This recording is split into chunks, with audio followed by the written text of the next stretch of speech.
नमस्कार. गुरुचरित्र अध्यात्म या माझ्या युट्यूब चॅनेलमध्ये मी कल्याणी तुम्हा सर्वांचे मनापासून स्वागत करत आहे. जय जय रघुवीर समर्थ. शुकासारखे पूर्ण वैराग्य ज्याचे, वसिष्ठापरी ज्ञान योगेश्वराचे, कवी वाल्मिका सारखा मान्य ऐसा, नमस्कार माझा सद्गुरु रामदासा. जय जय रघुवीर समर्थ. श्रीराम समर्थ. प्रथम आपण आपल्या दासबोधाला आणि आपल्या सद्गुरूंना नमन करून आज आपण आपल्या निरूपणाला सुरुवात करूया.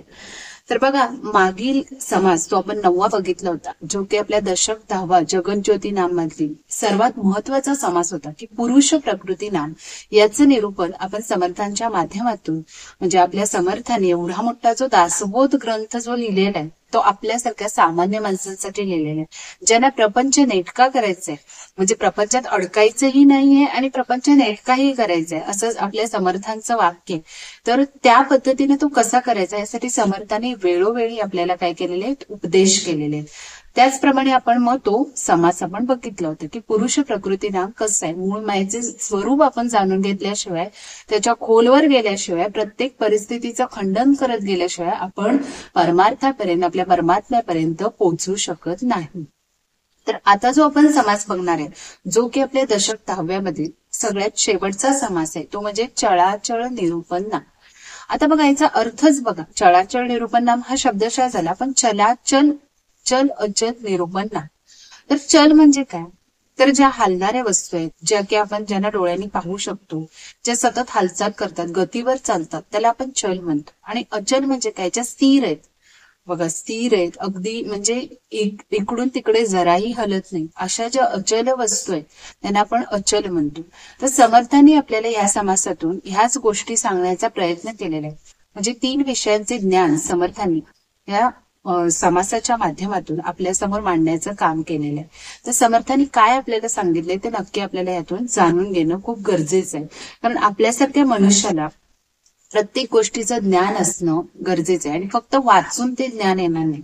आता समर्थांनी यामध्ये ब्रह्माचं तत्व जे त्याचं पूर्णपणे विश्लेषण केलेलं, की ब्रह्म ब्रह्म ब्रह्म आपण प्रत्येक समासातून, प्रत्येक गोष्टीतून जाणून घेतलेलं आहे, की ब्रह्म म्हणजे काय, निर्गुण, निराकार वगैरे वगैरे सगळ्या गोष्टी जाणून घेतलेल्या आहेत. पण अगदी व्यवस्थित स्पष्टीकरणासह समर्थांनी वेळोवेळ, बघा, हे जे संत सत्पुरुष असतात त्यांनी आपण स्वतः, जसं की प्रचिती निरूपणामध्ये समर्थांनी सांगितलं होतं, की मी स्वतः तो उपासक उपासनेच्या माध्यमातून गेल्यामुळे किंवा अगदी परखडपणे त्याचं आपल्या आत्मज्ञान केल्यामुळे, ते गोष्टीचं आत्मसात केल्यामुळे काय केलेलं आहे, की त्यांनी आपल्यासमोर या गोष्टी मांडू शकलेल्या आहेत. त्यांनी सांगितले, मला प्रचिती आल्याशिवाय मी या गोष्टी तुमच्यासमोर मांडल्याच नसत्या. म्हणजे त्यांनी तो स्वानुभव घेतल्यामुळे ती जी गोष्ट आहे ती आपल्यासमोर मांडून दाखवलेली, की कसं आपल्याला ज्ञान संपादन करायचंय. तर ह्या सगळ्या गोष्टी आहेत त्या समर्थाने आपल्याला प्रचिती निरूपणामध्ये मांडलेच होते. तर समर्थांनी यामध्ये जे 3 विषय मांडलेले आहेत ते खूप महत्वाचे, की ब्रह्मतत्व म्हणजे नेमकं काय आहे, मूळ माया म्हणजे काय. जसं की आपण आता मागील समासात पण मूळ मायेचे स्वरूप जाणून घेण्याचा प्रयत्न केलेला आहे, पण अगदी चळाचळ निरूपण नाम या समासातून आपल्याला व्यवस्थितपणे त्या गोष्टींचं ज्ञान आपण काय करणार आहे, अवगत करणार आहे. तर बघा, समर्थांनी सांगितले काय, की मी सांगतोय, मी बोलते म्हणून तुम्ही त्याच्यावर विश्वास ठेवू नका, तर तुम्ही प्रत्यक्ष त्या गोष्टींचा अनुभव घ्या, म्हणजे तुम्हाला ते ज्ञान अवगत होईल. असं नाही की कुणीतरी काहीतरी सांगितलं म्हणून आपण विश्वास, पण साक्षात आपल्या सद्गुरूंनी आपल्यासमोर या गोष्टी मांडल्यात म्हणल्यावर आपण डोळे झाकूनही त्याच्यावर विश्वास ठेवू शकतो. कारण समर्थाने आपल्या देहामध्ये, आपल्यासारख्या सामान्य माणसाच्या देहामध्ये ते सामर्थ्य उभा करण्याचा प्रयत्न केलेला आहे.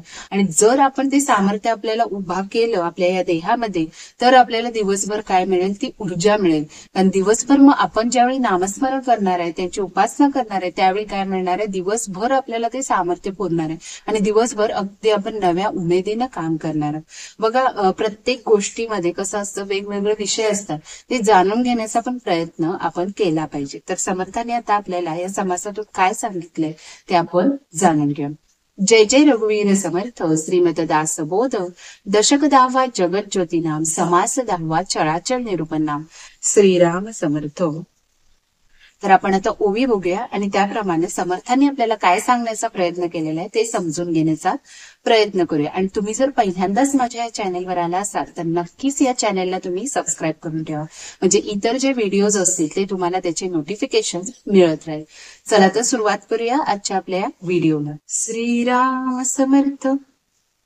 गगनासारखे ब्रह्म पोकळ, उदंड उंच अंतराळ, निर्गुण निर्मळ निश्चळ सदोदित, त्यास परमात्मा म्हणती, आनिक नामे नेनो किती, परिते जाणीचे आदि अंती, जैसे तैसे.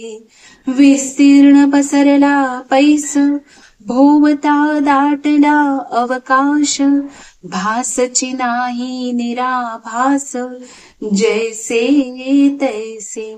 चहूकडे पाताळ तळी, अंतची नाही अंतराळी, कल्पांत काळी सर्व काळी, संचलेची असे. ऐसे काही एक अचंचळ, ते अचंचळी भासे चंचळ, त्यासही नामेही पुष्कळ, त्रिविधा प्रकारे. न दिसता नाव ठेवणे, न देखता खून सांगणे, असो हे जाणाया कारणे, नामाभिधाने.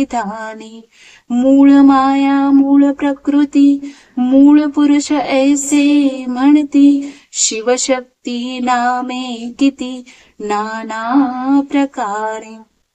परिजे नाम ठेविले जया, आधी ओळखावे तया, प्रचितीवन कासया वलगना करावी. रूपाची न धरिता सोय, नामा सरिसे भरंगळो नये, प्रत्ययावीन गळंगा होय, अनुमान ज्ञाने. निश्चळ गगनी चंचळ वारा, वाजू लागला भरारा, परित्या गगना आणि समीरा, भेद आहे श्रीराम. समर्थांनी आपल्याला प्रत्येक गोष्टीचं अगदी व्यवस्थितपणे म्हणजे आपल्याला समजवण्याचा प्रयत्न केले, पण ते समजायचं की नाही ते आपल्यामध्ये. बघा, प्रत्येक गोष्ट हे संत सत्पुरुष आपल्यासमोर मांडत असतात, पण आपण त्याला ओळखू शकत नाही. आणि नुसतं जर तुम्ही वाचायला गेला तर तुम्हाला ते काहीही कळणार नाही. तर समर्थांनी जसं सांगितलेलं आहे की आपल्याला कशा पद्धतीने हे ब्रह्मतत्व अगदी व्यवस्थितपणे जाणून घ्यायचंय. ब्रह्म म्हणजे आपण ऐकलेलंच आहे, आणि ब्रह्मनिरूपण नाम वगैरे वगैरे आपण समाज बघितलेले, त्यामध्ये आपण प्रत्येक गोष्ट अगदी तंतोतंत जाणून घेण्याचा प्रयत्न केलेला आहे. पण समर्थांनी आता काय सांगितले की गगनासारखे ब्रह्म पोकळ, म्हणजे ब्रह्माला ह्या अवकाशाची उपमा दिलेली आहे. जसं अवकाश बघा इतकं विस्तीर्ण पसरलेलं आहे, जसं आपण सांगितलं की जगज्योतीचा विस्तार झालेला आहे त्या पुरुष प्रकृतीमुळे. पुरुष या अंशामुळे काय झालेलं आहे, या जगज्योतीचा म्हणजे या जगाचा काय झालेला आहे, विस्तार झालेला आहे. मग ब्रह्माला काय केलेलं आहे समर्थांनी, अवकाशाची म्हणजेच आकाशाची उपमा दिलेली. अवकाश किती विस्तीर्ण पसरलेलं आहे हे आपल्याला आता म्हणजे आपल्याला जे दिसते पृथ्वीवरून ते थोडंफारच दिसते, पण हे पूर्ण काय झालेलं आहे, सगळीकडं पसरलेलं आहे. मग बघा श्री समर्थ काय म्हणतात की ब्रह्म हे आकाशासारखे पोकळ आहे. ब्रह्म हे काय, आकाशासारखे पोकळ आहे, अमर्याद आहे, उंच आहे, म्हणजे त्याला आपण मोजूही शकणार नाही इतकं अथांग ते पसरलेलं आहे. तसंच ते ब्रह्मतत्व देखील आहे. आणि ते सदोदित आहे, निर्गुण आहे, निर्मळ आहे आणि निश्चळ आहे. ते काय सदोदित आहे म्हणजे त्याचा अंत कधीही होणार नाही. निर्गुण आहे, निराकार आहे. बघा निर्गुण म्हणजे काय, अगदी म्हणजे गुणांच्या पलीकडले, आपण त्याला मोजूही शकत नाही एवढे गुण त्याच्यामध्ये सामावलेले आहेत. म्हणजे इतके गुण आहेत की म्हणजे आपण त्याची कल्पनाही करू शकत नाही. आणि निर्मळ या शब्दाचा अर्थ समर्थांनी काय सांगितलेला आहे, तर निर्मळ म्हणजे बघा आपण म्हणतो की काय, निर्मळ कधी म्हणतो आपण ज्यावेळेस स्वच्छ कपडे परिधान करतो, अगदी आपल्या आजूबाजूचा परिसर स्वच्छ असतो, त्यावेळी आपण म्हणतो की काय सगळं निर्मळ आहे. पण नसतं बाहेरून निर्मळ असणं गरजेचं आहे का, तर आपलं मन, आपलं अंतःकरण हे देखील निर्मळ असणं तितकंच गरजेचं आहे. कारण निर्मळ या शब्दाचाच मुळी अर्थ तसा आहे की तुम्ही पूर्णपणे पवित्र असला पाहिजे. एखाद्या गोष्टीचं जर तुम्ही ज्ञान घेतला तर ते अगदी खोलवर जाऊन घेतलं पाहिजे. असं नाही की तुम्ही वरवर, जसं आता बघा लहान मुलांना आपण की उद्या परीक्षा आहे, आज अभ्यास करा. पण ते तेवढ्या पुरतं करतात ना, प्रत्येक वेळी त्यांच्या शेवटपर्यंत. आजही आपण जर विचार केला, आपण 4वी-5वीत काय शिकलो ते आता आपल्या लक्षात नाही, कारण आपण त्याचा अभ्यास खोलवर जाऊन केलेला नाही. समर्थांनी काय केलेलं, हे जे ज्ञान संपादन केलेलं आहे ते अगदी माणसाच्या परिस्थितीला समजून उमजून त्यांनी काय केलेलं आहे, ते ज्ञान संपादन केलेलं आहे आणि ते त्यांच्या मनावर खोलवर रुजलेलं आहे आणि त्यामुळे ते आपल्यासमोर मांडू शकले. आपण असं मांडू शकलो असतो का? नाही, कारण आपल्यामध्ये तेवढी कुवत नाही, तेवढी बुद्धिमत्ता नाही. आपण काय करतो, तेवढ्या पुरतं ते अभ्यास करून ते म्हणजे मार्क मिळवण्यापुरतं आपण काय करतो, यश संपादन करतो. अगदी ज्यावेळी तुम्ही प्रॅक्टिकल नॉलेज मात्र घेता ते मात्र तुमच्या कायमच्या लक्षात राहतं. जसं तुम्ही गाडी शिकला, काही शिकला, ह्या गोष्टी कायमच्या, एकदा शिकल्या की ते कायम राहतात. का तर तुम्ही त्याचा वारंवार उपयोग करता.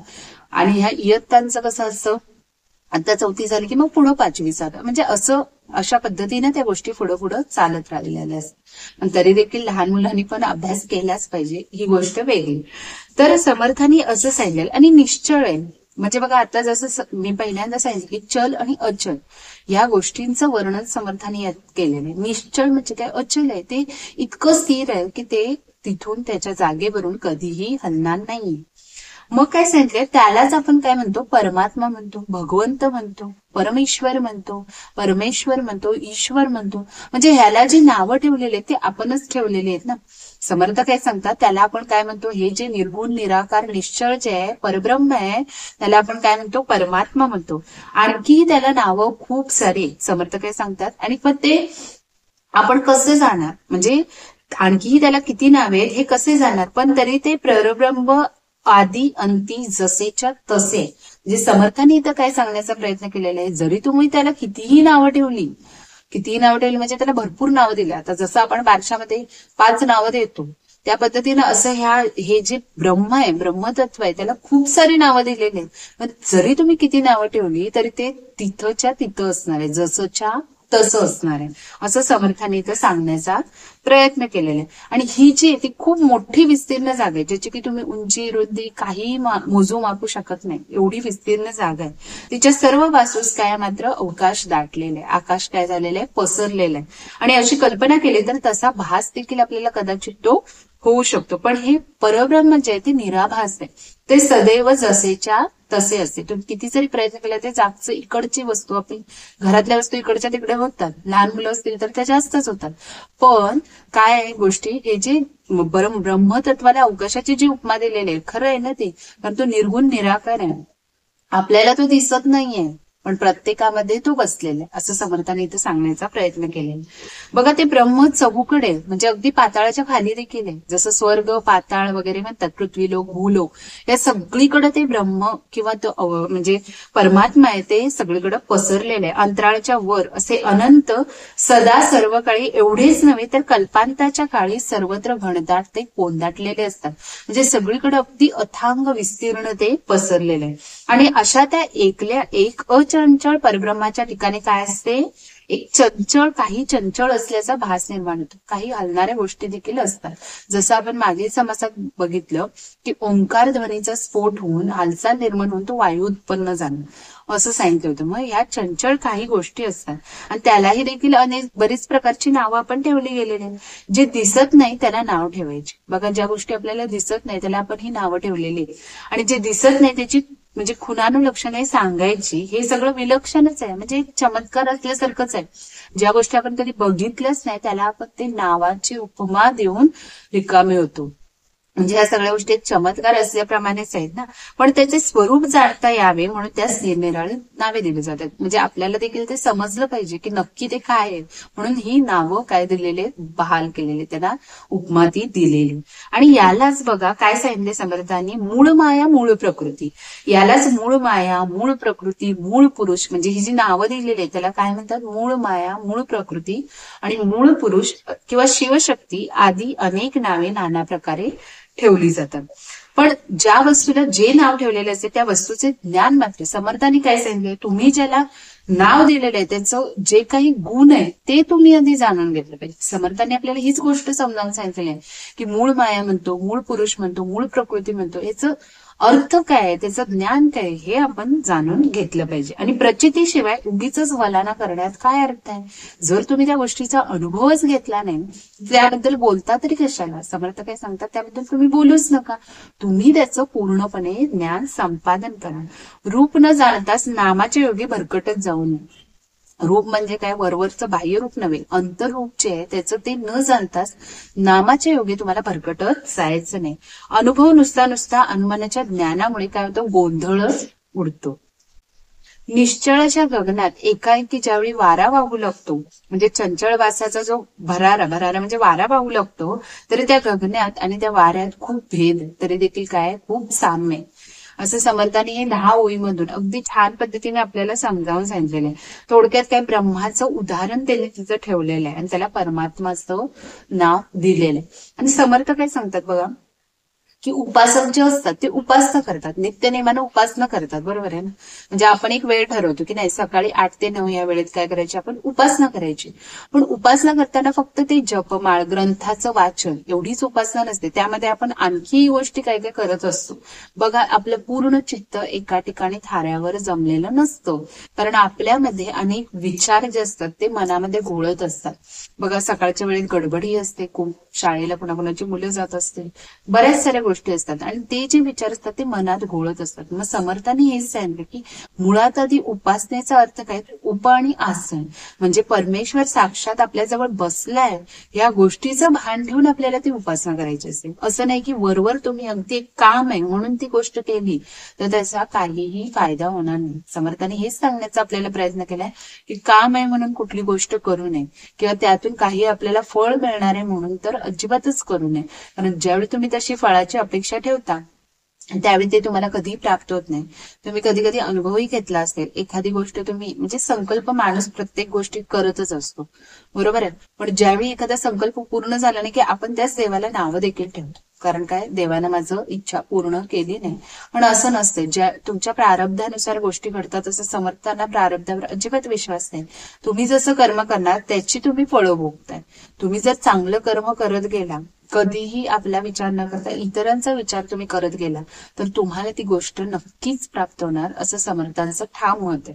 कारण तुम्ही कधीही स्वतःचा विचार करायचा नाही, बरोबर आहे, आपल्या आजूबाजूचा विचार करायचा. तर आपण पुढील ओळी बघूया. तैसे निश्चळ परब्रह्म चंचळ माया भासला भ्रम, त्या भ्रमाचा संभ्रम करुण दाव. जैसा गगनी चालिला पवन, तैसे निश्चळी झाले चळन. इच्छा स्फूर्ती लक्षण स्पूर्ण रूप श्रीराम. अहंपणे जाणीव झाली तेची मूळ प्रकृती बोलिली. महाकारण काया रचली ब्रह्मांडीची श्रीराम. महामाया मूळ प्रकृती कारण ते अव्याकृती. सूक्ष्म हिरण्य गर्भ म्हणती विराट ते स्थूळ श्रीराम. ऐसे पंचीकरण शास्त्र प्रमये ईश्वर चतुष्टय. म्हणून हे बोलणे होय जाणीव मूळ माया श्रीराम. परमात्मा परमेश्वरू परेश ज्ञान घन ईश्वरू. जगदीश जगदात्मा जगदेश्वरू पुरुष नामे श्रीराम. सत्ता रूप ज्ञान स्वरूप प्रकाश रूप ज्योती रूप कारण रूप चित्रूप शुद्ध सूक्ष्म अलिप्त श्रीराम. आत्मा अंतरात्मा विश्वात्मा द्रष्टा साक्षी सर्वात्मा. क्षेत्रज्ञ शिवात्मा जीवात्मा देही कुटस्थ बोलीचे श्रीराम. इंद्रात्मा ब्रह्मात्मा हरिआत्मा येमात्मा धर्मात्मा नैऋतात्मा. वरुण वायू कुबेरात्मा ऋषिदेव मुनिधरता श्रीराम. गणगंधर्व विद्याधर यक्ष किन्नर नारद तुम्पर.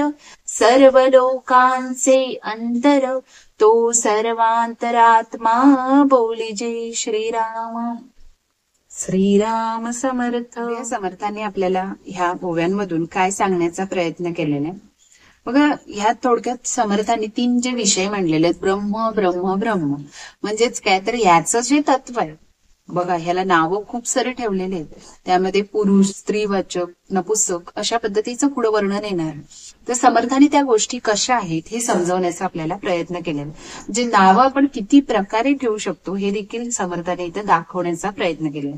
बघा काय सांगितलं समर्थांनी, अशा या निश्चळ परब्रह्माच्या ठिकाणी चंचल अशा मायेचा काय असतो, श्रम भासू लागतो. जी मूळ माया असते तिचा भास होऊ लागतो. आणि त्या श्रमाचाच विस्तार कसा झाला ते आता समर्थ इथं आपल्याला स्पष्ट करून दाखवणार आहे. जसा आकाशात वायू निर्माण झाला, सांगितलं की तुम्हाला ओंकार ध्वनी ज्यावेळी स्फोट झाला आणि त्याच्या हालचाल ज्यावेळी झाली त्यावेळी तो वायू निर्माण झाला, तसेच या निश्चळ ब्रह्माच्या ठिकाणी जी हालचाल झाली, एकोहम बहु श्याम ही इच्छा स्फुरणरूप स्फूर्ती निर्माण झाली. एकोहम ब्रह्मा एकोहम बहुश्याम म्हणजेच काय तर ब्रह्म त्यावेळी एकच होता. मग त्यावेळी ती ओंकार ध्वनीचा जो स्फोट झाला त्यातून ती हालचाल निर्माण होऊन वायू स्वरूप इच्छा स्वरूप जी स्फूर्ती होती ती निर्माण झालेली. मग निर्विकार ब्रह्माच्या ठिकाणी अहमपणाने जी जाणीव झाली त्यात पण तो अहंकारच जागा झाला. त्यावेळी ती मूळ माया निर्माण झाली, जी काय मिथ्या रूप आहे, भास स्वरूप आहे, बरोबर आहे ना. त्यामध्ये त्यावेळी तो अहमपणाने ती जाणीव झाली, तिलाच आपण मूळ प्रकृती म्हणतो. आणि हाच ब्रह्मांडाचा थोडक्यात ब्रह्मांडाचे जे देह 4 असणार आहे त्याचं वर्णन आता समर्थांनी ह्या ओव्यांमधून करण्याचा प्रयत्न केलेला आहे. बघा त्यालाच महाकारण देह म्हणतात. जी जाणीव निर्माण झाली त्याला मूळ प्रकृती किंवा त्याला महाकारण देह म्हणतात. ब्रह्मांडाचा महामाया किंवा मूळ प्रकृती हा महाकारण देह आहे. मग कुठले कुठले देह आहेत समर्थांनी इथे सांगितले. देह फक्त आपल्या मानवी शरीरात नसतात, तर या ब्रह्मांडामध्ये देखील देहाचे प्रकार आहेत. आणि अव्याकृती हा कारण देह आहे. अव्याकृती म्हणजे काय, जी आकृती अस्पष्ट आहे, जी आपण बघू शकत नाही, तो काय कारण देह आहे, ज्याला कारणे अशा पद्धतीने त्या देहाचं समर्थांनी वर्णन केलेलं आहे. आणि ब्रह्मांडाच्या सूक्ष्म देहाला, ब्रह्मांडामध्ये जी सूक्ष्म जाणीव असते त्या देहाला हिरण्यगर्भ म्हणतात. हिरण्यगर्भ म्हणजे काय, त्याच्या ज्या पोटातील ज्या गोष्टी आहेत ज्या अगदी सूक्ष्म आहेत, ज्या की आपण जाणून घेणं अगदी कठीण आहे, म्हणजे आपल्यासाठी ते खूप अवघड आहे, त्याला आपण हिरण्यगर्भ म्हणतो. आणि स्थूळ देह जो असतो ब्रह्मांडातला, स्थूळ देह म्हणजे आपल्याला जे हे चंद्र सूर्य तारे वगैरे दिसतात त्याला आपण विराट असं म्हटलं जातं. मग शास्त्रामध्ये जे पंचीकरण सांगितले त्याप्रमाणे ईश्वराचे काय 4 देह आहेत, त्या परमात्म्याचे काय हे 4 देह आहेत. म्हणून मूळ मायेच्या ठिकाणी जी जाणीव असते ते असं म्हणावंच लागेल, कारण तो जो अहमपणाने जी जाणीव निर्माण झालेली असते त्यालाच महाकारण देह असे म्हटले जाते. म्हणजे बघा समर्थांनी काय सांगितले की परमात्मा, परमेश्वर, परेश, ज्ञानगण, ईश्वर, जगदीश, जगदात्मा, जगदीश्वर ही त्या परमात्म्याची पुरुषवाचक नामे. बघा त्यांना त्या परमात्म्याला आपण पुरुषवाचक नावे देखील ठेवलेले. काय काय ठेवलेले तर परमात्मा, परमेश्वर, परेश, ज्ञानगण, ईश्वर, जगदीश, तसेच काय जगदात्मा आणि जगदीश्वर ही पुरुषवाचक नामे. आणि काय सांगितले सत्तारूप, ज्ञानस्वरूप, प्रकाश रूप, ज्योतिरूप, कारण रूप, चिदरूप, शुद्ध, सूक्ष्म, अलिप्त आत्मा, अंतरात्मा, विश्वात्मा, द्रष्टा, साक्षी, सर्वाला, क्षेत्रज्ञ, शिवात्मा, जीवात्मा, देही, कुटस्थ ही देखील नावे आहेत. म्हणजे एवढी सर्व नावे त्या परमात्म्याला, परब्रह्माला आपण दिलेली आहेत, जे की पुरुषवाचक आहे. आणि काय सांगितले बघा, इंद्रात्मा म्हणजे किती नावं या परमात्म्याला दिलेली आहेत बघा. समर्थाने इथं सांगितलेलं आहे स्पष्ट करून, आपल्याला इतकी सगळी नावं माहीत देखील नव्हती. तर बघा इंद्रात्मा, ब्रह्मात्मा, हरिहरात्मा, यमात्मा, धर्मात्मा, नैकृत्यात्मा, वरुण, वाच्य बेसत्या, ऋषिदेव, मुनिधर्ता, गण, गंधर्व, विद्याधर, यक्ष, किन्नर, नारद, तुंबर इत्यादी सर्व लोकांचे अंतःकरण तोच सर्वात्तर आत्मा म्हणावा. म्हणजे ह्या ओळ्यांमधून ह्याच्या 11 ते 20 ओळ्यांमध्ये त्यात थोडक्यात पुरुषवाचकची नामे जी की आपण या परमात्म्याला दिलेली आहेत, परब्रह्माला दिलेली ती समर्थाने तर खूप साऱ्या प्रकारचे जवळजवळ 20 ते 25 प्रकारची नावं असतील, इत्यादी नावं ठेवलेली आहेत. पण नुसतं त्याचं नावानं स्वरूप जाणून घ्यायचं नाही, तर त्याचं पूर्ण ज्ञान आपल्याला करून घ्यायचंय असं समर्थाने इथं सांगितलंय. पुढील ओळी बघूया. चंद्र सूर्य तारा मंडळे, भूमंडळी मेघ मंडळी, 21 स्वर्गे सप्त पाताळी, अंतरात्माच वर्तवी श्रीराम. गुप्तवल्ली पाल्हाळली, तिची पुरुष नामे घेतली, आता स्त्री नामे ऐकली, पाहिजे श्रोती श्रीराम. मूळ माया जगदेश्वरी, परमविद्या परमेश्वरी, विश्ववंद्या विश्वेश्वरी, त्रैलोक्य जननी श्रीराम. अंतरहेतू अंतरकळा, मौन्य गर्भसानी व कळा, चपळ जगज्योती जीवन कळा, परा पश्यन्ती मध्यमा श्रीराम. युक्ती बुद्धिमती धारणा, सावधानता नाना चालना, भूत भविष्य वर्तमाना, उकलून दावी श्रीराम. जागृती स्वप्न सुष्पुती जाणे, तुर्या ताटस्था अवस्था जाणे, सुख दुःख सकळ जाणे, मानापमान श्रीराम. ते परम कठीण कृपाळू, ते परम कोमळ स्नेहाळू, ते परम क्रोधी लोभाळू, मर्यादे वेगळी श्रीराम. शांती क्षमा विरक्ती भक्ती, अध्यात्म विद्या सायुज्य मुक्ती, विचारणा सहज स्थिती, जय चेनी श्रीराम. पूर्वी पुरुष नामे बोलिली, उपरी स्त्री नामे निरोपिली, आता नपुषक नामे ऐकली, पाहिजे चंचळाची श्रीराम. जाणे अंतःकरण चित्त, श्रवण मनन चैतन्य जीवित, येते जाते सुचित, होऊन पहा श्रीराम. श्रीराम समर्थ. बघूया आता समर्थांनी जशी पुरुषवाचक नामे दिलेली होती तसं आता काय स्त्रीवाचक देखील नावे आहेत. तर ती कुठली आहेत हे सगळं पण आपल्याला जाणून घेतलं पाहिजे. चंद्र सूर्य तारामंडळे, भूमंडळे, मेघमंडळे, 21 स्वर्ग आणि 7 पाताळ यांना हा अंतरात्माच चालवतो. जसं की आपण मगाशी स्थूल देह बघितलं त्याच पद्धतीने हे सगळं चंद्र आहे, सूर्य आहे, बरोबर आहे. ही सगळी भूमंडळे आहेत, 21 स्वर्ग आहेत, 7 पाताळ आहेत, यांना कोण चालवतो? तर हा अंतरात्मा, परमात्मा, परमेश, जगदीश, ईश्वर हा जो आहे तोच चालवत आहे. कारण त्यानं जर ती हालचाल म्हणजे तो हालचाल करत नाही, पण त्याच्यामधून जी अहंमानाने जी जाणीव निर्माण झाली, मूळ माया निर्माण झाली आणि त्यामुळे या सगळ्याच्या हालचाली होतात आणि त्यातून हे काय झाले, ह्या सर्व गोष्टी आहेत त्या काय चालवणारा कोण आहे? हा परमात्मा आहे. मग मूळ मायारूपी गुप्त वेल आहे बघा, जी जरी दिसत नसली ती तरी ती काय गुप्तरूपी वेल आहे. तिचा अफाट विस्तार सगळीकडे झालेला आहे. आणि प्रथम तिची पुरुषवाचक नावे सांगितली, तर आता बघायचे श्रोत्यांनी मग स्त्रीवाचक नामे ही त्याची ऐकली पाहिजे.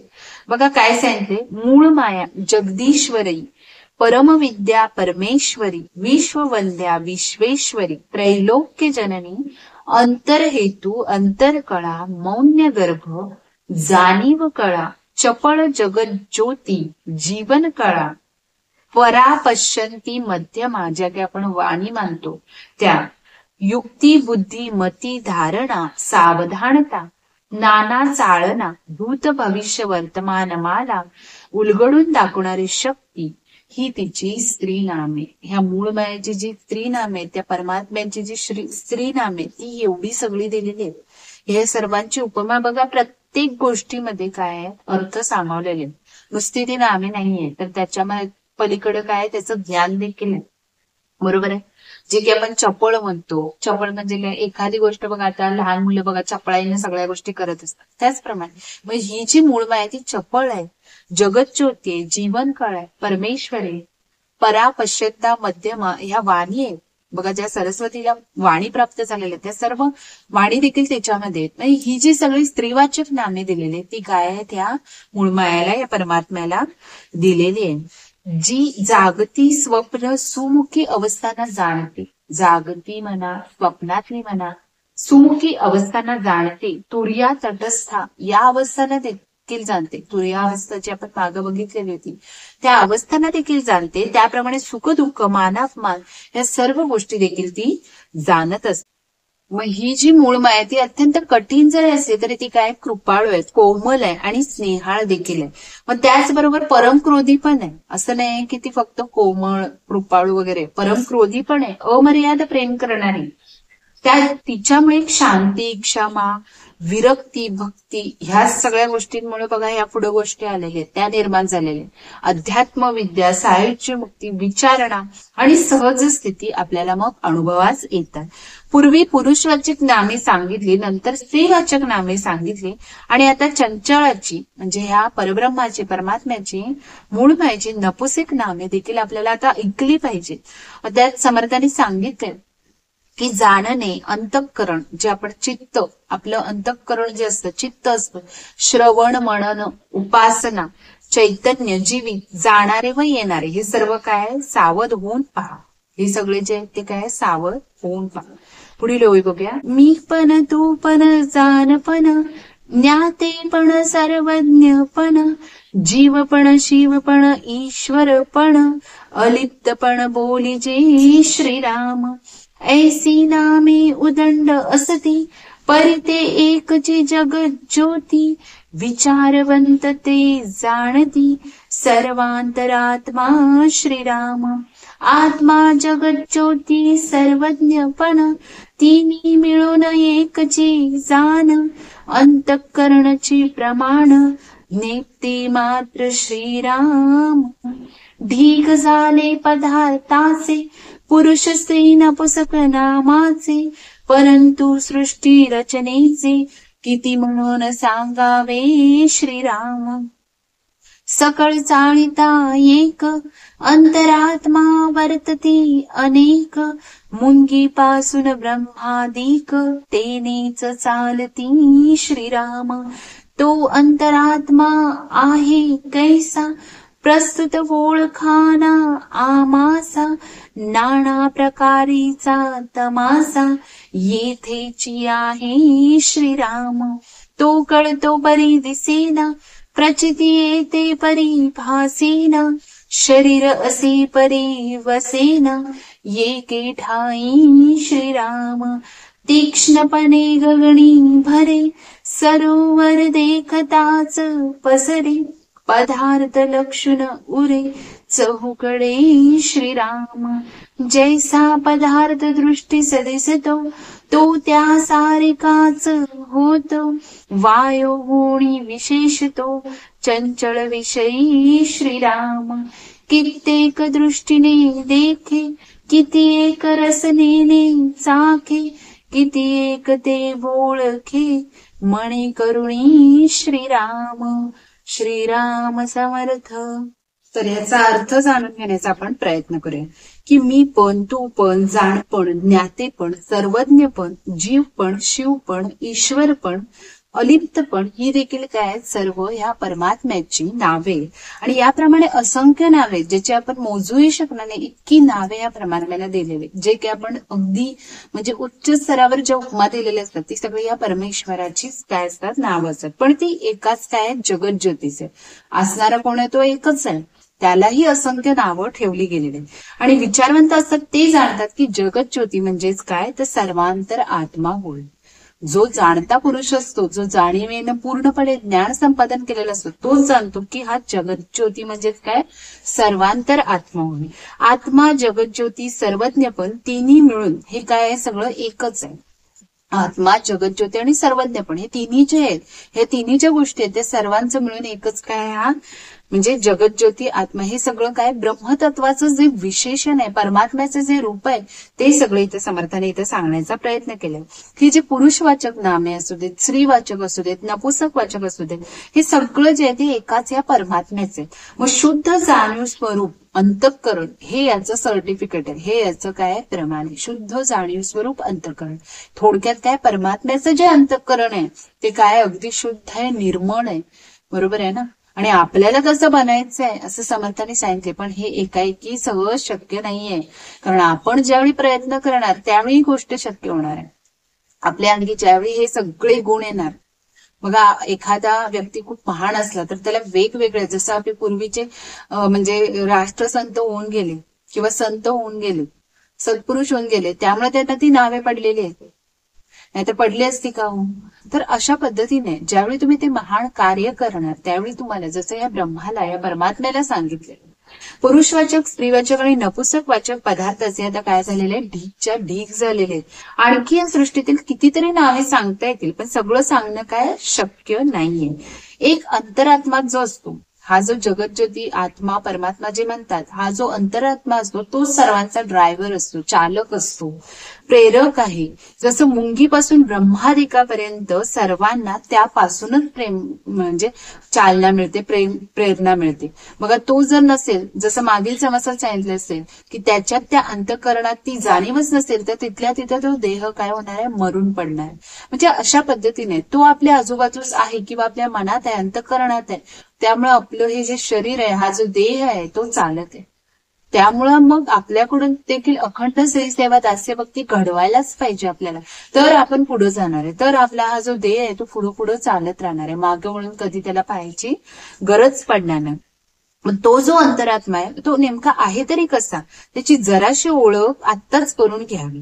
नाना प्रकारचा खेळ जो आहे हा त्या ठिकाणीच चालेल. थोडक्यात काय, आपण जे इथं हे जे ते कॅरेक्टर म्हणून आलेलं असतं. बघा, जे काय असतं ते म्हणतात ना, प्रत्येक म्हणा लग्नाची गाठ असू दे किंवा जे काय, हे सगळं वरूनच बनून आलेलं असतं असं म्हणतात. ज्यावेळी योग येतो त्यावेळी सगळ्या गोष्टी घडतात. त्याच पद्धतीने हा सगळं काय नाटक चालू आहे, हा खेळ चालू आहे, आणि आपण त्यातले काय कॅरेक्टर आहे, आणि आपण ते कॅरेक्टर आपलं संपलं की पुन्हा आपण त्या परमात्म्याकडं निघून जातो. तो आहे ते कळते पण तो दिसत नाही. तो आहे हे आपल्याला माहिती आहे, त्याची नावं अनंत आहेत, पण तरी देखील तो आपल्याला दिसत नाही. त्याची प्रचिती येते, म्हणजे वारंवार आपल्याला त्याची जाणीव होते, त्याचा अनुभव येतो, पण तो भासत नाही. म्हणजे ते काय स्थूळ देह नाहीये ना, ते शरीर नाहीये, त्याला धारण केलेलं कुठलं शरीर नाहीये. बघा, आपण आपल्या परमेश्वराला म्हणजे सद्गुरूंना पोचतो, सगळ्या गोष्टी बरोबर आहे, पण हे सगळं आपली एक जाणीव आहे, मनातून आहेत आपल्या. त्यांच्या प्रतिमा मूर्तींना आपण पोचतो, पण आपल्यासमोर साक्षात देह रूपात ते नाही. ते होऊन गेले. ज्यावेळी त्या लोकांना सहवास लाभला, थोडक्यात ते सगळे परमेश्वराचे अवतार होते, ते सहवास लाभले, ते खूप भाग्यवानच आहे असं आपल्याला म्हणावं लागेल. आता आपल्याला त्या गोष्टींचा सहवास देखील लाभत नाही. मग असं समर्थाने सांगितले की ते भासत नाही, शरीरात असतो पण एका ठिकाणी राहत नाही. मग शरीरात तो असतो परमात्मा, पण तो एका ठिकाणी राहत नाही. सूक्ष्मपणाने तो आकाश व्यापून राहतो, तर सरोवर पाहिले की तो सरोवरभर पसरतो, सर्व पदार्थास पाहून चौकडे उरून राहतो. बघा, दृष्टीने तो कित्येक पदार्थ बघतो. जे हे दृष्टी आहे त्यानं कित्येक पदार्थ तो बघत असतो. जसं त्याला चव घेण्यासाठी जिव्हा दिलेले, जीभ दिलेले, त्यानं तो कित्येक पदार्थाची चव घेत असतो. मनाने तो कित्येक गोष्टी जाणत असतो. हे सर्व जे आहे ते समर्थाने इथं स्पष्टीकरण करून सांगितलेले. बघा, आता आपण पुढील ओवी बघूया. श्रुती बैसून शब्द ऐकतो, घ्राणेंद्रिये वास घेतो, त्वचेंद्रिये जाणतो, शीतोष्णादिक श्रीराम. ऐशा जाणे अंतरकळा, सकळामध्ये परी निराळा, पाहता त्याची अगाध लीळा, तोची जाणे श्रीराम. तो पुरुषना सुंदरी, बाळ तारुण्यना कुमारी, नपुसकाचा देहधारी, परी नपुसक नवे श्रीराम. तो चालवी सकळ देहासी, करुण अकर्ता म्हणती त्यासी, तो क्षेत्रज्ञ क्षेत्रवासी, देही कुटस्थ बोली जय श्रीराम. द्वाविमो पुरुष लोके, क्षरक्षाक्षर एव च, क्षर हा सर्वाणि भूतानि, कुटस्थोक्षर उच्यते श्रीराम. दोन्ही पुरुष लोकी असती, क्षराक्षर बोली जती, सर्व भूते क्षर म्हणती, अक्षर कुटस्थ बोली जय श्रीराम. उत्तम पुरुष तो आणिक, निप्रपंच निकळंक, निरंजन परमात्मा एक, निर्विकारी श्रीराम. चारी देह निरसावे, साधके देहातीत भावे, देहातीत होता जाणावे, अनन्य भक्त श्रीराम. देह मात्र निरसुनी गेला, तेथे अंतरात्मा कैसा उरला, निर्विकारी विकाराला ठाव नाही श्रीराम. निश्चळ परब्रह्म एक, चंचल जाणावे माईक. ऐसा प्रत्यय निश्चयात्म, विवेके पाहावा श्रीराम.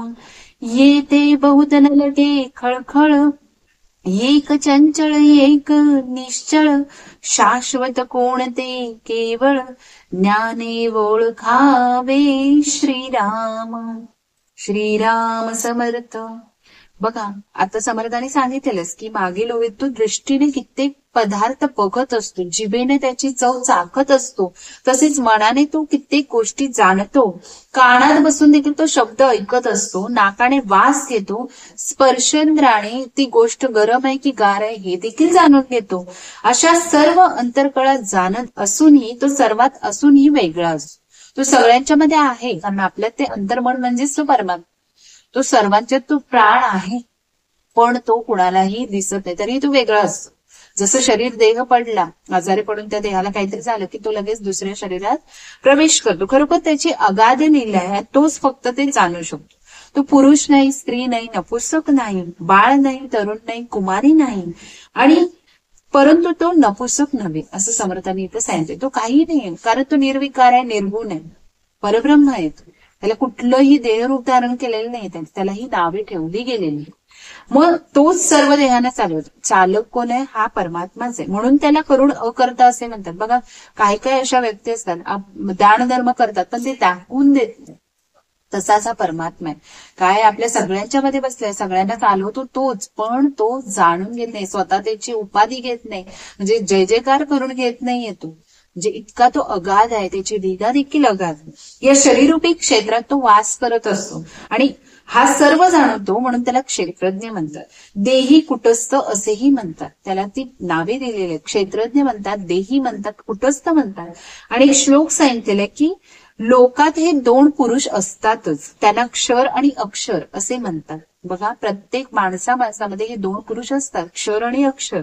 सर्व भूते म्हणजे क्षर पुरुष. सर्व जी भूते म्हणजे ही जे प्राणी मात्र आहे सर्व, ती भूते म्हणजे क्षर पुरुष. तर कुटस्थ म्हणजे अक्षर पुरुष. हे समर्थांनी दिलेली उपाधी संबंध की प्रत्येक पुरुषामध्ये क्षर आणि अक्षर पुरुष हे असतात. दोन पुरुष या लोकात आहे, त्यांना क्षर आणि अक्षर म्हणतात. सर्व भूते जे ती क्षर आहेत आणि कुटस्थ आहेत ती अक्षर आहेत. म्हणजेच काय, अक्षर म्हणजे त्या अविनाशी आहे, ज्याचा कधीही विनाश होणार नाही. भूते म्हणजे आपल्या प्राणी मात्र हे सगळे नश्वर आहेत, ती कधी ना कधीतरी नाश पावणार आहेत. पण ही जी कुटस्थ आहेत किंवा हे जे देही आहेत ते काय, अक्षर आहेत, अविनाश आहेत. आणि एकला एक तो परमात्माच आहे. पिंडाच्या चारी देहाचे निरसन करून साधकाने देहातीत व्हावे म्हणजे पूर्णपणे परमात्म्याकडे वळावे, परमार्थ साधून घ्यावा. पूर्णपणे एवढं स्वतःमध्ये ते ज्ञान सामावून घ्यावं की पूर्णपणे तो परमार्थाला लागला पाहिजे. आणि जो या प्रकारे देहातीत होतो तोच अनन्य भक्त जाणव, आणि तोच काय, तो अनन्य भक्त म्हणला जातो. सर्व देहांचा निराश झाल्यावर अंतरात्मा म्हणजे देहातील आत्मा मग कसा होणार, कसा उरणार ना. सर्व देह म्हणजे जर देहातीत पूर्णपणे परमार्थाकडे वळणे, मग तो अंतरात्मा देहामध्ये उरणारच कसा. जे ते देह नाही ते नाव तरी कसे उरणार, मग ते नाव देखील राहणार नाही. मग निर्विकार परब्रह्म वस्तूच्या ठिकाणी विकायला किंवा जायला जागाच नाही. परब्रह्म फक्त एक निश्चळ आहे, बाकी मुळासकट जे आहे ते चंचळ आहे. परब्रह्म जो आहे तो एक निश्चळ आहे, बाकी ज्या गोष्टी आहेत ते सगळ्या काय चंचळ आहे, बदलणार आहेत, माईक आहे, ज्याचा नाश पण होणार आहे. हे जाणून विवेकाने याचा निश्चयात्मक अनुभव घ्यावे. आणि जेथे जास्त कटकट करण्याची आवश्यकता नाही, एक चंचळ आहे, एक निश्चळ आहे. चंचळ बघा, चळाचळ निरूपणामध्ये याचं आता स्पष्टीकरण इतकं झालेलं आहे की एक चंचळ आहे, एक निश्चळ आहे. मग यातील शाश्वत कोणतं हे आपण आता जाणून घ्यायचे. आणि हे ज्यावेळी ते ज्ञान येणार, स्वानुभव येणार, तोच खरा ज्ञानी मानवा. कळालं, असं समर्थाने इथे सांगितलेलं आहे. पुढील ओवी बघूया. असार त्या गुण घ्यायचे सार, म्हणून सारा सार विचार, नित्यानित्य निरंतर पाहती ज्ञानी श्रीराम. जेथे ज्ञानची होते विज्ञान, जेथे मनाचे होते उन्मन, तेथे कैचे चंचळपण, आत्मयासी श्रीराम. सांगणो वांगणीचे काम नव्हे, आपुल्या अनुभवे जाणावे, प्रत्ययाविनसी नावे तेची पाप श्रीराम. सत्या एवढे सुकृत नाही, असत्या एवढे पाप नाही, प्रचितीविन कोठेची नाही, समाधान श्रीराम. सत्य म्हणजे स्वरूप जाण, असत्य माया हे प्रमाण, येथे निरोपिले पाप पुण्य, रूपे सहित श्रीराम. दृश पाप वो सरले, पुण्य परब्रह्म उरले, अनन्य होताच चाले, नामातीत श्रीराम. आपण वस्तू स्वतः सिद्ध, ते नाही देह संबंध, पापरासी होती दग्ध, येणे प्रकारे श्रीराम. येरवी ब्रह्मज्ञानी विन, जे साधन तो सिन, नाना दोषांचे क्षाळन, होईल कैसे श्रीराम. पापांचे वळले शरीर, पापची घडे तदनंतर, अंतरे तो गवरीवरी उपचार, काय करी श्रीराम. नाना क्षेत्री हे मुंडिले, नाना तिरतिरी हे दंडिले, नाना निग्रही खंडिले, ठाई ठाई श्रीराम. नाना मृतिकेने खासिले, अथवा तप्त मूत्रीने लासिले, जरी हे वरी वरी तासिले, तरी शुद्ध नवे श्रीराम. सेनाचे कोळे गिळले, गोमूत्राचे मोघे घेतले, माळा रुद्राक्ष घातले, काष्टमनी श्रीराम. कशा पद्धतीनं समर्थांनी आपल्याला हे सांगितलेलं आहे. मग समर्थांनी काय सांगितलं की यातील जे असार आहे त्याचा त्याग करायचा आहे आपल्याला. त्या गोष्टीचा काय, यातील जे असार आहे म्हणजे अविवेकी गोष्टी आहे त्याचा आपल्याला त्याग करायचा आहे, आणि पूर्णपणे सार लक्षात घेऊन म्हणजे त्याचं जे अगदी खोलवर जाऊन त्यामध्ये म्हणजे बघा जसं समर्थांनी सांगितलं की प्रत्येक गोष्टीचं खंडन करून त्याच्या मुळापाशी जाऊन त्याचं सार आपण जाणून घेतलं पाहिजे, तेच ग्रहण केलं पाहिजे. आणि याला सारासार विवेक किंवा नित्यानित्य विवेक करून ज्ञानी निरंतर पाहतात. बघा शाब्दिक ज्ञानाचे जे ते अनुभवात रूपांतर होते. शाब्दिक ज्ञान ज्यावेळी असतं, ज्यावेळी तिथे प्रचिती येते, अनुभव येतो, जे ते मनच उन्मन होते, त्या आत्मवस्तूच्या ठाई मग चंचळपण असेल तरी कसे. समर्थांनी इथे हेच सांगण्याचा प्रयत्न केलेला आहे की मग तिथे चंचळपण येईलच कसं. हे काही सांगोवांगिणीचे काम नाही, म्हणजे हे काही सांगण्याजोगं काम नाही. मी जे सांगतो ते स्वानुभवाने सांगते. समर्थ इथे हेच सांगतात की मी ही प्रचिती घेतल्याशिवाय तुमच्या पुढे हे मांडलेलं नाही, मी पूर्णपणे त्याचं ज्ञान घेतलेलं आहे आणि मगच हे गोष्टी तुमच्या समोर मांडलेल्या. तुम्ही स्वतःच्या अनुभवाने हे जाणावे आणि प्रत्ययाशिवाय उगीच शिलणे हे खरोखरच पाप. ज्यावेळी जोपर्यंत तुम्हाला प्रत्यय येत नाही त्यावेळी उगीच त्याबद्दल कुचेष्टा करत राहणं ह्याला काय म्हणतात, ते पापच आहे एक प्रकारचं. मग सत्यासारखं पुण्य नाहीये. जोपर्यंत तुम्ही सत्याला अनुसरून वागत राहता त्यासारखं पुण्य आणि काहीच नाही, आणि असत्य एवढं पाप नाही. जेवढं तुम्ही खोटं बोलून जगाल तेवढं पाप तुम्ही वाढवत जाल. अनुभव आल्याशिवाय काही केले तरी समाधान लाभणार नाही. आणि स्वरूप म्हणजे सत्य. ज्यावेळी तुम्ही सारासार बुद्धीने सगळ्या गोष्टी घडवून आणणार ते स्वरूप म्हणजेच काय असणार आहे, सत्य असणार. आणि माया जी आहे, जी भासरूप आहे, नश्वर आहे, ती काय असत्य प्रमाणांनी सिद्ध झाले. हे म्हणजे याचं सर्टिफिकेट थोडक्यात काय झालेलं आहे, परमेश्वराकडून आपल्याला मिळालेलं आहे आणि हे सगळं सिद्ध झालेलं आहे. आणि याप्रमाणे पाप पुण्य स्वरूप इथं स्पष्ट केलेले आहे. दृश्य वृष्टी जी असते ती म्हणजे जी ही दिसणारी वृष्टी आहे ती असत्य आहे का, ती नश्वर आहे, विनाशी आहे, ती पापरूप आहे. आणि हे पाप नष्ट झाले आणि परब्रह्म सत्य आहे म्हणून तेच काय आहे, पुण्य. आणि हेच फक्त उरलेलं आहे आणि त्या परब्रह्माची आपल्याला ते आता ऐक्य साधायचंय. आणि साधक मग तेव्हाच नामातीत होतो. आपण स्वयंसिद्ध काय आत्मवस्तूच आहोत. जरी आपण एक देह धारण केलेला असला तरी एक आत्मवस्तूच आहोत. देहाशी आपला काही एक संबंध नाही, कारण या अंतर्मनामध्ये तो परमात्मा वसलेला आहे. जोपर्यंत तो परमात्मा आपल्या देहामध्ये तोपर्यंत आपण उभा आहे.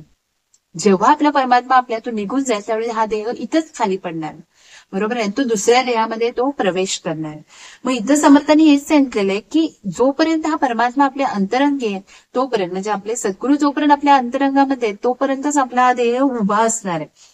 या देहाशी आपला काही संबंध नाही. या देहाचे चोचले आपल्याला अजिबात पुरवायचे नाही. आणि असा अनुभव ज्यावेळी येतो त्या ज्ञानाग्नीने पाप जे असतं ते पूर्णपणे जळून खाक होतं. आणि या ब्रह्मज्ञानाखेरीज एरवी मग जे जे तुम्ही साधन करता ते सगळं व्यर्थश्रमच होतं. हे जोपर्यंत ब्रह्मज्ञान तुम्ही प्राप्त करून घेत नाही तोपर्यंत तुम्हाला काही कुठल्याही गोष्टीचा काय असतो अर्थच नसतो. आणि त्या साधनांनी पापाचे क्षालन पण होऊ शकत नाही. हे शरीरच जणू काही पापानेच बनलेले आहे. बघा शरीरामध्ये काय असंख्य सगळ्या अशा गोष्टींच्या पापाने बनलेले. बघा सगळं जे आहे आपण म्हणतो आता समजा आपण मांसाहार वगैरे करत असतो आपण सगळेजण आणि दुसऱ्या दिवशी डोक्यावर आंघोळ केली की आपण काय म्हणतो आपलं पाप धुवून निघालं आणि आज आपण परत उपवास करायला रिकाम. पण असं नाहीये. एखाद्या वेळेस तुम्ही आंघोळ केली तर आतलं जे रक्त आहे हे तर तुम्हाला चेंज कर. जोपर्यंत तुम्ही रक्तदान करत नाही तोपर्यंत तुमचं ते रक्त शुद्धच होत नाही. मग अशा पद्धतीने या गोष्टी सांगितल्या की हे शरीर जणू काही पापानेच बनलेलं आहे. त्यामुळे नंतरही त्याच्याकडून निरंतर पापच घडत राहतं. पण ते आपल्याला पुण्यामध्ये कसं बदलायचंय हे समर्थांनी इथं सांगण्याचा प्रयत्न केला. मग अंतरात देह बुद्धिरूपी भवरोग झालेलं असतं आणि आपण वरवरचे त्याचे उपचार करत असतो. अंतर्मनात काय असतं सगळीकडे पापच साठलेलं असतं. पण त्याचं क्षालन आपण ज्यावेळी अध्यात्म मार्गाला लागतो त्यावेळी होत राहतं. पण ते असं लगेच होत नाही. त्यामध्ये इतकं तुम्हाला परमार्थात डुबून जायचंय की त्यावेळीच त्याचं क्षालन होणार. मग हा रोग जर म्हणजे अंतरंगातच सगळा रोग भरलेला असता वरवर त्याचा उपचार घेतला तर तो रोग बराच कसा होईल. मग नाना क्षेत्रात जाऊन जरी मुंडन केलं बघा आता तिरुपतीला गेल्यावर मुंडन करून येत. पण जरी तुम्ही ते डोक्यावरचे केस काढले तर तुमच्या अंतर्मनाचं काय ज्यामध्ये पूर्ण सगळे पापाणी भरलेले. मग नाना तीर्थक्षेत्रात जाऊन शरीर शिनवले किंवा आंघोळ करतात स्नान करतात काशीमध्ये जाऊन स्नान केल्याने गंगा स्नान केल्याने पाप सगळं म्हणजे निघून जातं. जरी वरवरनं ते शरीर धुतलं गेलं ना पण अंतर्मनात जे पाप बसलेली आहे ती कशी दूर होणार. मग नाना प्रकारे ते तोडलं जातं. मग अनेक ठिकाणच्या मातीने ते घासले तसेच मुद्रेने डागले किंवा वरवर तासून जरी काढले जसं सोन्याला वरवर तासून काढतात तसं जरी काढलं तरी ते शुद्ध होणार नाही. ज्यावेळी तुमच्या अंतरंगात फक्त आणि फक्त परमात्मा असेल कुठलाही स्वार्थ नसेल अहंकार नसेल मीपणा नसेल काही नसेल त्यावेळीच तुमच्याकडून ते सगळे पाप धुवून निघणार आहेत. असं कुठं जाऊन ते धुवून निघणार नाही. शेणाचे गोळे गिळले गाडगे भरून गोमूत्र पिले. बघा गोमूत्राला आपण पवित्र म्हणतो. ते गोमूत्र गाडगं भरून जरी पिलं गळ्यात रुद्राक्षाच्या भरपूर त्या अघोरी बाबा पण असतात सगळे रुद्राक्षाच्या माळा घालून फिरतात गोमूत्र वगैरे. पण हे सगळं करून तो आतून मनुष्य शुद्ध होणार आहे का. तुव्या मिन्याच्या माळा जरी घातल्या तरी देखील ते शुद्ध होणार नाही असं समर्थांनी इथपर्यंत सांगितले. पुढील ओळी बघूया आपण. वेशवरी वरी केला परी अंतरी दोष भरला त्या दोषाच्या दहनाला आत्मज्ञान पाहिजे श्रीरामा. नाना व्रते नाना दाने नाना योग तीर्थाटने सर्वाहून कोटी गुणी महिमा आत्मज्ञानाचा श्रीराम. आत्मज्ञान पाहे सदा त्याच्या पुण्यास नाही मर्यादा दुष्टपातकाची बाधा निरसोन गेली श्रीराम. वेदशास्त्री सत्य स्वरूप तेची ज्ञानियांचे रूप पुण्य झाले अमुप सुकृते सीमा सांडली श्रीराम. या प्रचितीच्या गोष्टी प्रचित पाहावी आत्मदृष्टी प्रचिती वेगळे कष्टी होच नये श्रीराम. आगा या प्रचितीचे लोक हो प्रचित नसता अवघा शोक हो रघुनाथ कृपेने राहू प्रत्यय निश्चयाचा श्रीराम. बघूया आता समर्थ शेवटच्या ओवींमध्ये आपल्याला काय सांगण्याचा प्रयत्न करत आहे.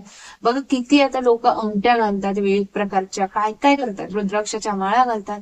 मग हे सगळं केल्यानंतर तुमचं आतलं पाप नष्ट जोपर्यंत तुमच्यामध्ये ते मंगळ आचरण येत नाही जसं आपण मंगलाचरण समासामध्ये बघितलेलं आहे जोपर्यंत तुमची जी वाणी आहे ती शुद्ध होत नाही तोपर्यंत काहीही होणार नाही. वरवर उत्तम वेश केला पण अंतरात दोषच दोष भरलेला असतो.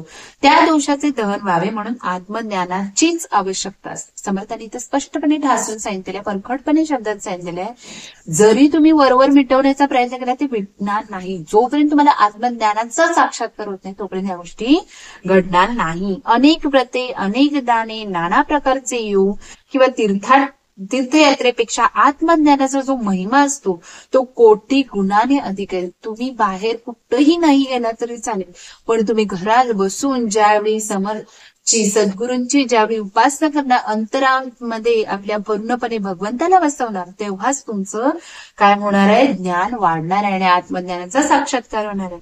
जो सदा आत्मज्ञानात मग्न असतो त्याच्या पुण्याला सीमाच नसते. त्याचं जे पुण्य असतं ते अगाध असतं. दुष्ट पातकाची बाधा केव्हाच नष्ट झालेली असते. मग वेदशास्त्रात सत्य स्वरूप म्हणून ज्याचं वर्णन केलेलं असतं, बघा वेदशास्त्रामध्ये जर बघितला, सत्य स्वरूप म्हणून ज्याचं वर्णन केलेलं असतं तेच ज्ञानी माणसाचं रूप असतं आणि तो सत्य स्वरूपच होतो आणि त्यामुळे अमाप पुण्य त्याला संपादन केलेलं असतं. पुण्याची सीमा जणू त्यांनी ओलांडलेले असतात, म्हणजे ते गुणातीत गेलेले असतात. तो जो ज्ञानी मनुष्य असतो तो गुणांपलीकडे गेलेला असतो. या सर्व अनुभवाच्या गोष्टी आहे, स्वतः अनुभव घेऊन पाहावा, अनुभव न घेऊन कष्टी होऊच नये. आणि अशा प्रचितीच्या लोकांना तुम्हीही प्रचिती घ्यावी, तुम्ही हा अनुभव घ्यावा. प्रचितीशिवाय सर्वांना दुःखच वाटायला येतं. ज्यावेळी तुम्ही ह्या सगळ्या संसाराच्या पलीकडे गेलेला असाल त्यावेळी तुम्हाला दुःखाचा भास देखील होणार नाही. तुम्हाला रघुनाथाच्या कृपेने, आपल्या प्रभू श्रीरामांच्या कृपेने दृढ अनुभव येऊन तुमचा आत्मस्वरूपाचा निश्चय टिकून राहावा. असं समर्थ सांगतात आपल्याला, आपले सद्गुरू सांगतात की तुमच्यामध्ये तो टिकून राहावा. इति श्री दासबोधे गुरुशिष्य संवादे चळाचळ निरूपण समासदा वा संवाद. जय जय रघुवीर समर्थ. बघा अशा पद्धतीने हा इतका मोठा समास होता, पण त्यामध्ये आपण जे ज्ञान संपादन केलेले आहे ते खूप अमूल्य आहे. त्याचा जो ठेवा असणार आहे तो आपल्यासाठी खूप महत्वाचा असणार आहे. म्हणजे तुम्हाला आता थोडक्यात जाणून घेतलं असेल की बरोबर गोष्टी करून उपयोग नाही, आपल्याला त्या आत्मज्ञानाची आवश्यकता आहे, स्वानुभव आवश्यक आहे. त्यावेळीच या गोष्टी करणार आहे, सहज शक्य होणार आणि आपल्या मग त्यावेळी पुण्याची सीमा असणार आहे ती पूर्णपणे ओलांडून जाणार आहे. हे सगळं समर्थांनी यात सांगण्याचा प्रयत्न केला. जर हा व्हिडिओ आवडला तर नक्कीच या चॅनलला तुम्ही सबस्क्राईब करा. जय जय रघुवीर समर्थ. श्रीराम समर्थ.